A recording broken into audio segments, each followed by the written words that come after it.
awuwulahli lo mnqamlezo. Kodwa uYob usifundisa into yokubana endaweni yokuba sicriticize because of the situation that we are in, kufuneka somelele kuthina.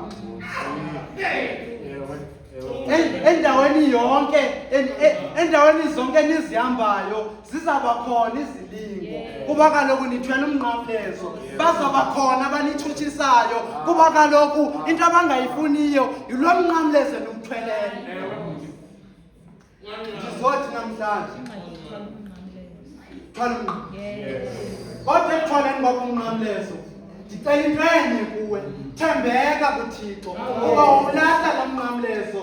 Mhlawumbe kuzawudileka izinto uThixo beseke kulungiselele zona. Tshintsha uyamkela uYesu, ziyeke into ezindala. Ungathi ndimamkela uYesu kodwa wena ngaphakathi usengunomntu omdala. Awuhambelani nenyaniso kaThixo. Yamkela uYesu.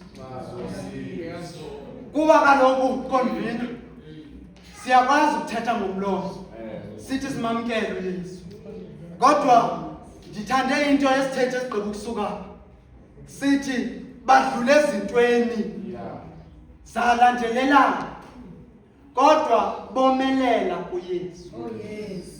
Ndifuna abazalwane abaphumayo apha, umuntu ondivileyo namhlanje ndifuna aphume ngalamnyango ethi noba kukuhle noba kukubi ndizawuhamba ngendlela yosindisa.